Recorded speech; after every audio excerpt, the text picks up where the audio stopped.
ನಮಸ್ಕಾರ ವೀಕ್ಷಕರೇ, ಆರ್ಆರ್ ಕನ್ನಡ ನ್ಯೂಸ್ಗೆ ಸ್ವಾಗತ. ನಾನು ಮೋಹನ್.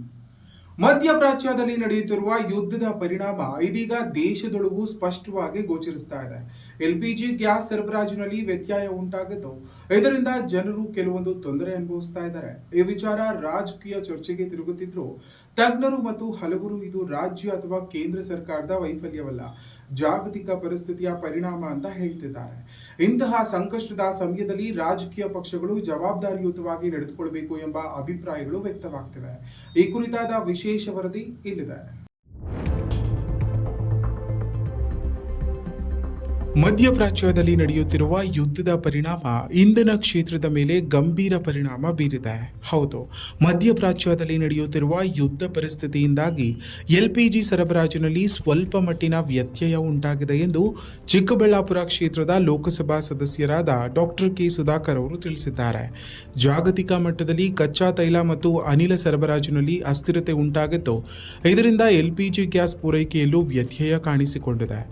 ಭಾರತ ಸೇರಿದಂತೆ ಅನೇಕ ದೇಶಗಳು ಮಧ್ಯಪ್ರಾಚ್ಯ ದೇಶಗಳ ಮೇಲೆ ಇಂಧನದ ವಿಷಯದಲ್ಲಿ ಅವಲಂಬಿತವಾಗಿರುವುದರಿಂದ ಅಲ್ಲಿ ಉಂಟಾಗುವ ಯಾವುದೇ ಯುದ್ಧ ಅಥವಾ ಉದ್ವಿಗ್ನತೆಗೆ ನೇರವಾಗಿ ಸರಬರಾಜು ವ್ಯವಸ್ಥೆಯನ್ನು ಪರಿಣಾಮಗೊಳಿಸುತ್ತದೆ.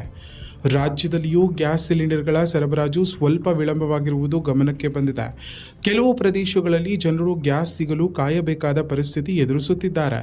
ಆದರೆ ಈ ಸಮಸ್ಯೆಯನ್ನು ರಾಜ್ಯ ಸರ್ಕಾರ ಅಥವಾ ಕೇಂದ್ರ ಸರ್ಕಾರದ ಮೇಲೆ ಹೊರೆ ಹಾಕುವುದು ಸರಿಯಲ್ಲ ಎಂಬ ಅಭಿಪ್ರಾಯಗಳು ಕೇಳಿಬರುತ್ತಿವೆ. ಇದು ಸಂಪೂರ್ಣವಾಗಿ ಜಾಗತಿಕ ಮಟ್ಟದಲ್ಲಿ ಉಂಟಾಗಿರುವ ಸಂಕಷ್ಟದ ಒಂದು ಭಾಗವಾಗಿದೆ.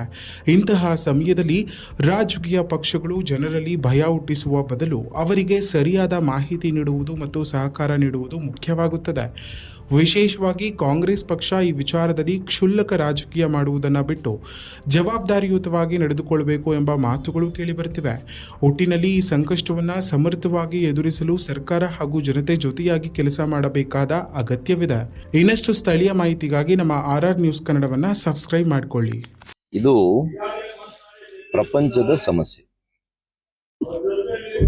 ಇದರಲ್ಲಿ ರಾಜಕಾರಣ ಯಾರಾದರೂ ಮಾಡ್ಲಿಕ್ಕೆ ಹೋದ್ರೆ ಅವ್ರಿಗೆ ಡೆಪಾಸಿಟ್ ಸಿಕ್ಕಲ್ಲ ಅಂತೇಳಿ. ವಿಶೇಷವಾಗಿ ನನಗೆ ಗೊತ್ತಿದೆ, ಈ ಕಾಂಗ್ರೆಸ್ನವರು ಅವರಿಗೆ ಅವ್ರ ಸರ್ಕಾರವನ್ನ ನಡೆಸಲಿಕ್ಕೆ ಯೋಗ್ಯತೆ ಇಲ್ಲ. ಇಂಥ ಭೀಕರವಾಗಿರ್ತಕ್ಕಂಥ ಯುದ್ಧ ನಡೀತಾ ಇದ್ರೂ ಕೂಡ ಮೋದಿ ಅವರ ರಾಜತಾಂತ್ರಿಕ ಯಶಸ್ಸಿನಿಂದ ಇವತ್ತು ನಾವು ಊಟ ಮಾಡ್ತಾ ಇದ್ದೀವಿ. 3 ಹೊತ್ತು ಪೆಟ್ರೋಲ್ ಸಿಗ್ತಾ ಇದೆ, ಡೀಸೆಲ್ ಸಿಗ್ತಾ ಇದೆ, ಗ್ಯಾಸ್ ಸಿಗ್ತಾ ಇದೆ. ಇವ್ರಿಗೇನಾದ್ರು ನಾಚಿಕೆ ಇದೆಯಾ? ಇದರಲ್ಲ ರಾಜಕಾರಣ ಮಾಡೋದು. ಕೋವಿಡ್ ಅಲ್ಲಿ ರಾಜಕಾರಣ ಮಾಡಿದ್ರು, ಇಂಜೆಕ್ಷನ್ ನಲ್ಲಿ ಮೋದಿ ಇಂಜೆಕ್ಷನ್ ಅಂದ್ರು. ಇವತ್ತು ಅಲ್ಲಿ ಪಾಪ ಸಾಯ್ತಾ ಇದ್ದಾರೆ ಜನ, ವಿಮಾನಗಳು ಹೋಗ್ತಾ ಇಲ್ಲ. ಪಕ್ಕದ ಪಾಕಿಸ್ತಾನದಲ್ಲಿ 50% ಜಾಸ್ತಿ ಮಾಡಿದ್ದಾರೆ ಬೆಲೆ. ಅಂದ್ರೆ ಎಷ್ಟಾಗಿದೆ? 300ರಿಂದ 400 ರೂಪಾಯಿ ಆಗಿದೆ ಪೆಟ್ರೋಲ್ ಡೀಸೆಲ್.